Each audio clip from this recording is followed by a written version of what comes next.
The first time I spoke with someone who had been to hell, I was skeptical. The man, gaunt and twitching with eyes that didn't seem to blink, claimed he'd been dead for 17 minutes. When he spoke, it wasn't in the desperate evangelistic way you might expect. His tone was clinical, as though he were reciting directions to a house I'd never visit. He described hell as a real place, not abstract, not spiritual, but real, physical, and awful. What haunted me wasn't the context of his story. It was his conviction. Over the years, I became obsessed. I tracked down others who had had near-death experiences, focusing on those whose accounts hinted at something darker than bright lights and the pearly gates. These weren't the comforting tales of loved ones or tunnels of warmth. They were accounts of torture, fear, and desperation. I'm Dr. Mason Grant. I study death, not in a spiritual or metaphysical sense, but in a literal one. My work is at academia's fringes, dismissed by most as pseudoscience. But I've compiled something they can't ignore, a list, a set of rules, gathered from first-hand accounts of those who claimed to have been to hell and returned. I don't know why I started writing them down.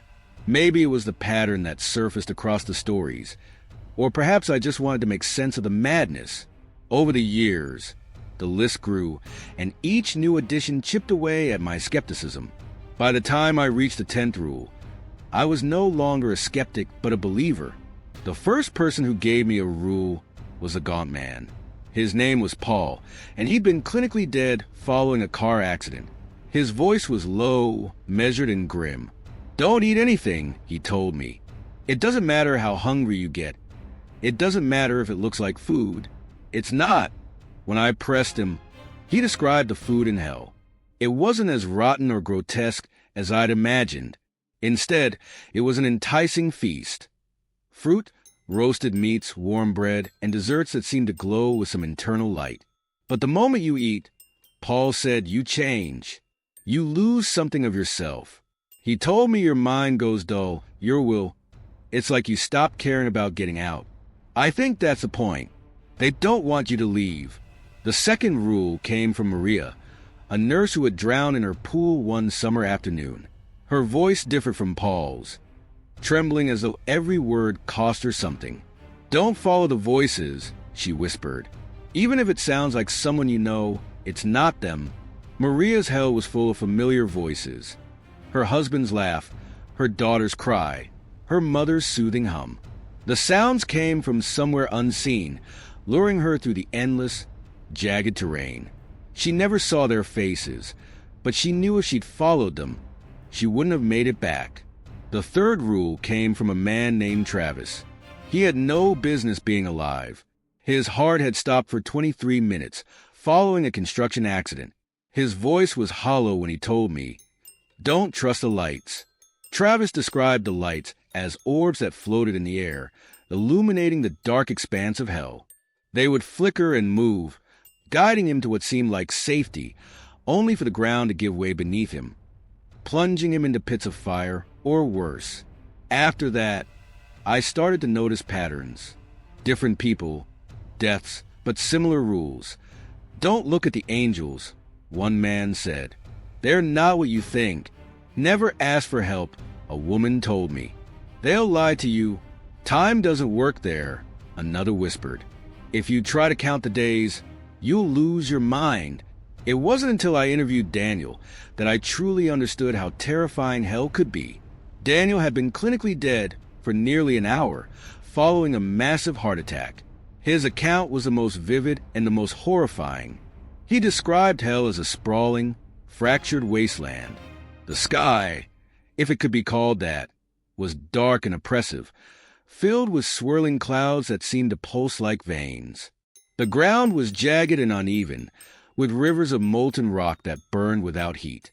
The air was thick and choking, carrying the faint stench of decay. And the creatures, they're not demons, Daniel said, unlike in the movies, are fallen angels. He described them as towering, twisted figures, their wings tattered and blackened, their faces a grotesque mockery of beauty. They moved with a predatory grace, their eyes cold and pitiless. "They don't just hurt you," Daniel said. "They break you. They know every fear, regret, and weakness and use it against you. The most chilling part of Daniel's account was his description of Lucifer. He's not a red devil with horns, Daniel said. He's beautiful, terrifyingly beautiful. His face is perfect, but there's something in his eyes, something that makes you feel small and weak. He doesn't speak, but you understand when he looks at you. You understand that you don't matter, that you're nothing. Daniel's account added several rules to my list. Don't run. It draws their attention. Don't speak. They'll hear you. Don't stop moving, but don't go too fast either. Stay in the middle.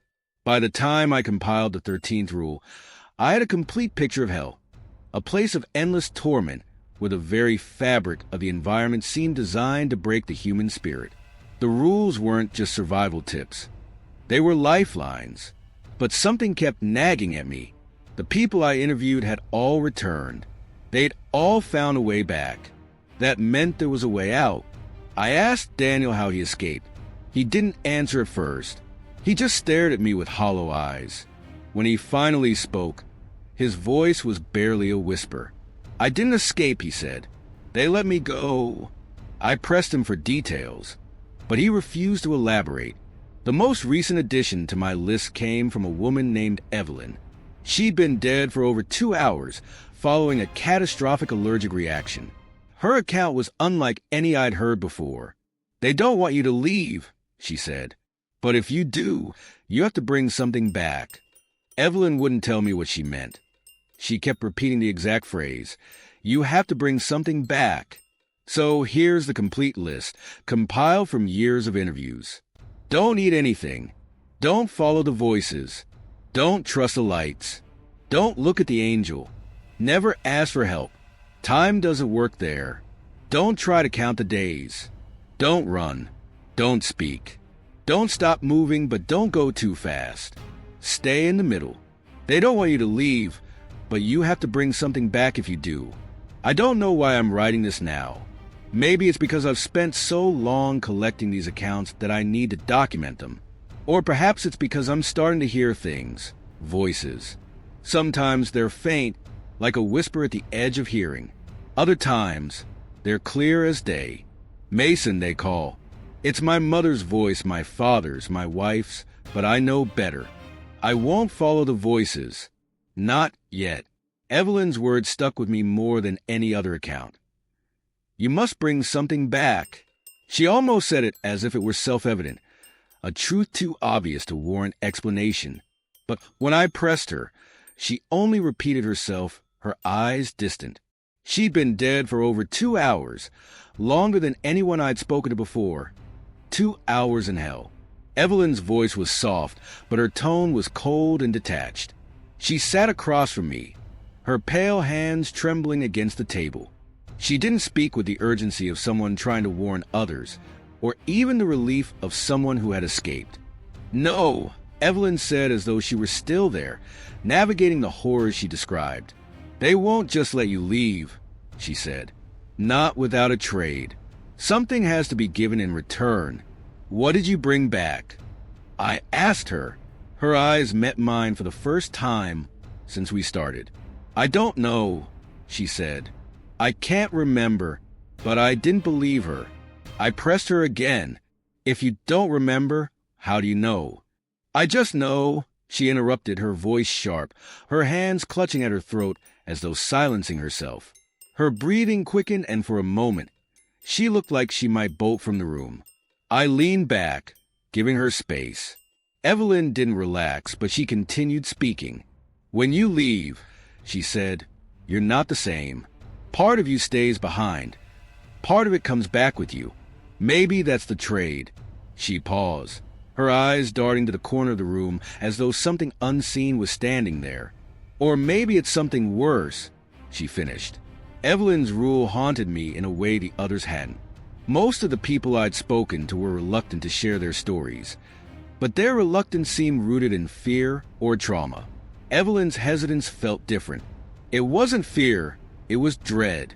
Her words, you have to bring something back, played on a loop in my mind. What did she mean? What did she bring back? And what could be worse than the place she described? I returned to Daniel's account, hoping to find some clarity. Daniel's voice echoed in my memory, hollow and broken. They let me go. He hadn't elaborated. But now I wondered if his escape had been part of some larger scheme. Had they let him go because he brought something back? And if so, what? Daniel had described the fallen angels in vivid detail. He told me about their beauty, terrible and predatory. Their faces were uncomfortably perfect. They don't need to hurt you physically, Daniel had said. They can break you just by looking at you. He told me about the time he'd stumbled into one of them, how he'd frozen, unable to move or breathe under its gaze. It didn't speak, he'd said. It just stared at me, and I felt everything at once. Every mistake, every regret, every sin I've ever committed. It showed me things I'd buried so deep, I didn't even remember them. Daniel had fallen to his knees, unable to look away. I begged, he said. I begged for it to stop, but it didn't. It just smiled. He never explained how he escaped that encounter. When I asked, he only said, I didn't escape it. It let me go.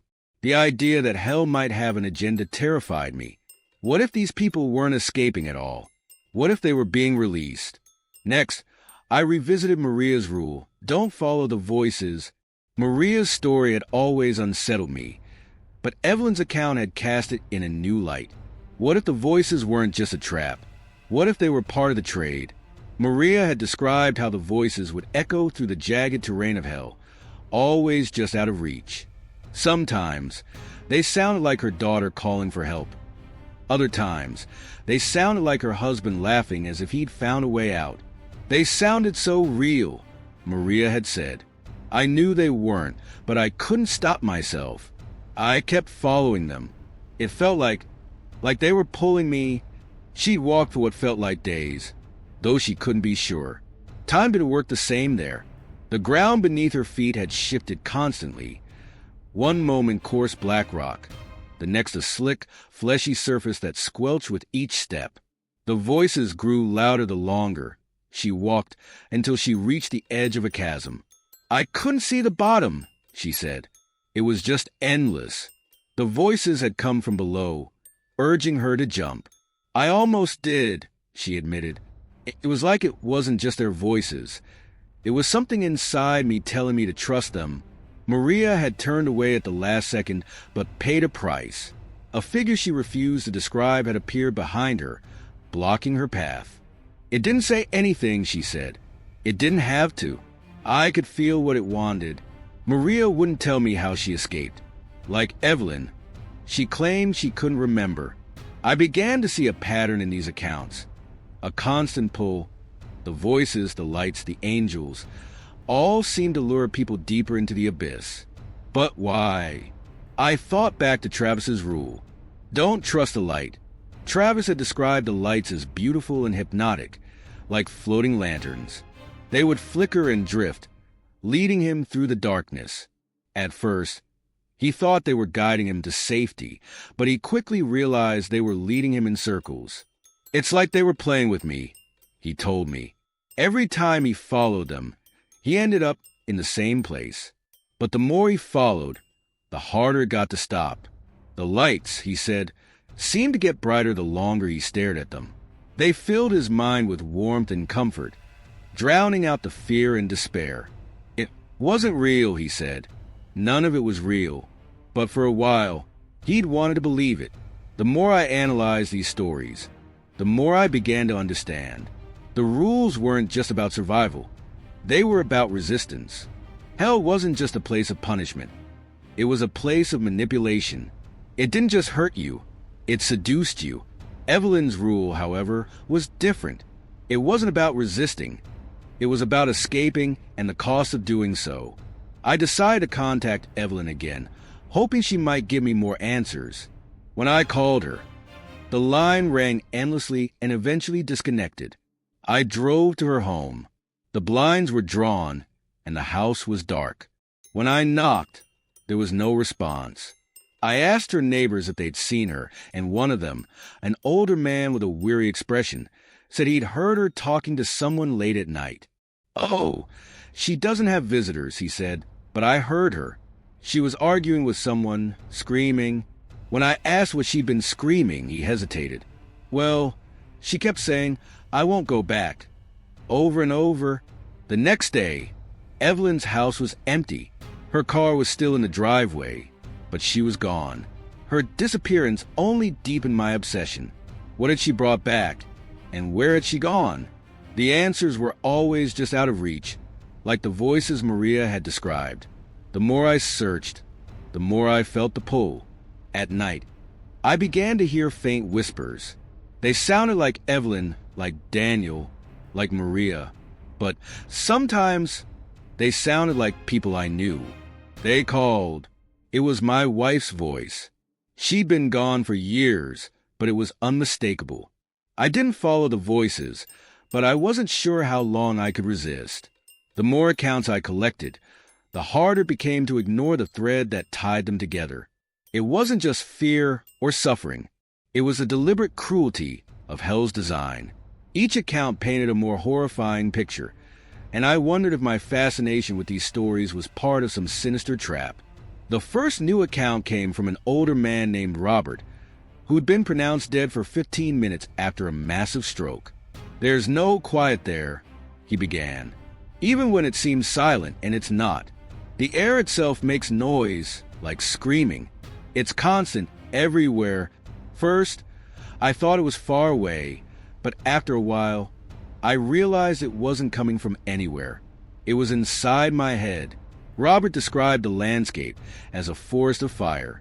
The trees were black and skeletal, their branches twisting into impossible shapes. Flames erupted intermittently, spreading from tree to tree like living things, but there was no heat. The fire burned cold, searing his flesh without leaving a mark. "There was a path," he said. "It wasn't marked, but I knew I was supposed to follow it. It felt like if I didn't, something worse would happen." He paused, but the path wasn't safe either. He described walking for hours, the cold fire licking at his skin. The screaming grew louder the further he went, and shapes emerged in the flames. They were human, or at least they had been. Their faces contorted in agony, their bodies writhing as though they were trying to escape the flames, but they couldn't. They reached out to him, their mouths opening and closing in silent pleas. "I didn't touch them," Robert said. "I wanted to. God help me. I wanted to pull them out, but I knew I'd end up like them if I touched them." He continued down the path, the cries of the burning figures fading into the background as he encountered something worse. The ground ahead had split open into a massive chasm, and from it rose a creature so large that it blocked out what little light the fire provided. Its body was a grotesque blend of features, and dozens of eyes blinked in unison, covering its face, while its limbs ended in claws that clicked against the rocks as it moved. "It didn't speak," Robert said, "but I didn't need to. I could feel it in my head, prying into my thoughts, showing me things I'd done, things I'd thought about doing but never had the guts to. It showed me how weak I was." When I asked how he escaped, Robert shook his head. "I didn't escape," he said. "I don't think I was supposed to. I just woke up." Another account came from a woman named Nain, who'd been dead for almost 40 minutes after an overdose. She was younger than most of the people I interviewed, but her voice carried the weight of someone much older. "There's no direction," she said. "It's all chaos. You think you're going one way, but it loops back on itself. The terrain changes constantly. One minute, it's fire. The next, it's ice." She described how the temperature extremes weren't just physical but psychological. The ice didn't just freeze her skin. It froze her thoughts. The fire didn't just burn. It filled her with uncontrollable rage. "There was this pit," she said. "I don't even know how to describe it. It wasn't just fire. It was alive. It had faces, all twisted together, screaming and laughing simultaneously." Nain said she was forced to walk along the pit's edge, the ground crumbling beneath her feet with every step. She could see figures climbing out of the fire, their bodies charred and broken, but they didn't seem human. Their mouths stretched too wide, filled with teeth that seemed to shift and multiply. "They tried to grab me," she said. "They didn't want to pull me in. They wanted to tear me apart." Her voice faltered, and for a moment, she looked like she might be sick. "I don't know how I got away. I just ran, and then I was back." James was next. He'd been clinically dead for 10 minutes, following a gunshot wound. His account was the most vivid and disturbing I'd ever heard. "They want you to suffer," he said, his eyes staring past me as he spoke. "Not just physically. You know, they want to rip you apart from the inside." James described waking up in a barren wasteland. The ground was cracked and bleeding. Yes, bleeding. The earth oozed a thick, dark liquid that smelled like rot and sulfur. The sky was a swirling mass of black and red, with occasional flashes of light that revealed monstrous silhouettes. "I wasn't alone," he said. "There were others, you know, people like me. At least, I think there were people. They didn't look human anymore. The figures were hunched and broken, their limbs twisted, their faces blank. No eyes or mouths, but they moved as though they could see. They didn't attack me," James said. "They just followed me everywhere I went. They were there, watching, waiting." He described how the terrain changed constantly. One moment, he walked through a field of jagged rocks that cut his feet with every step. The next, he was wading through a river of molten metal that burned without killing him. "There was no way out," he said. "No matter where I went, I ended up back where I started." At one point, James said he saw a figure in the distance, tall, skeletal, with wings that stretched across the horizon. The figure didn't move, but its presence filled him with overwhelming fear that he could barely breathe. "It wasn't like the others," he said. "It didn't need to chase me or hurt me. Just knowing it was there, that was enough." When I asked if he thought the figure was Lucifer, James hesitated. "I don't know," he said. "Maybe, but if it was, then he doesn't need to do anything. Just being near him is horrible." Each new account added to the growing tapestry of horror I'd been piecing together. The fire, ice, and creatures weren't just random elements. They were calculated and deliberate. Hell wasn't just a place of torture. It was a machine designed to break the soul. I began to wonder if the people I interviewed were telling me the whole truth. Evelyn's warning echoed. "You have to bring something back." Had they all brought something back with them? And if so, I still didn't know what it was. The rules felt less like a guide and more like a map, one that led to answers I wasn't sure I wanted to find. But I couldn't stop. Yet the accounts I collected stayed with me, pressing against the corners of my mind like a swelling tide. Each story added a new dimension to the horrors of hell, and each made the world around me feel more fragile. Over time, I noticed something I hadn't anticipated, something I hadn't prepared for. You see, the more I listened to these stories, the harder it became to find peace. I started to hear things, faint whispers in the dead of night. They grew louder, more insistent. They called, and again, it sounded like my wife, my father, people I'd lost. But their presence didn't comfort me. It filled me with dread. I'd lie in bed, unable to sleep. The hum of my refrigerator and the faint ticking of the clock grew louder in the stillness. Every creak in the house felt like a threat. Every sound became part of the chorus of noise that seemed intent on drowning me. C.S. Lewis once wrote about the very essence of hell being noise. I hadn't thought much about it before, but those words haunted me. The stories I'd collected, the people I'd spoken to, all of them described hell as a place of relentless chaos, screams, flames, wailing, and voices. It was never quiet. There was no space to think, no room to reflect. It wasn't until I sat alone in my office late one night, staring at the stack of transcriptions, that I realized the connection. My world had become louder the deeper I delved into these stories. The distractions I once relied on, music, television, my smartphone, had become part of the noise. I instinctively reached for my phone, scrolling through news articles and emails as though searching for something to quiet the unease. But the screen only added to the hum in my head. Notifications chimed. Headlines screamed for attention. And somewhere beneath it all, the whispers persisted. It was my wife's voice again. I dropped the phone and turned off the TV. The silence that followed was uncomfortable. It was oppressive. My ears strained against it, searching for sounds that weren't there. But as the minutes stretched into hours, the whispers faded, and I began to test it. I turned off my phone more often, spending long periods without the comforting hum of podcasts or music. I stopped watching TV before bed. Instead, I sat in silence, listening to the faint rustle of leaves outside my window or the distant chirp of crickets. At first, it felt unbearable. My mind raced with intrusive thoughts, dredging up fears and regrets I tried to bury. But slowly, something changed. The whispers stopped entirely. The weight on my chest lifted, and for the first time in months, I slept without having nightmares. It became a ritual.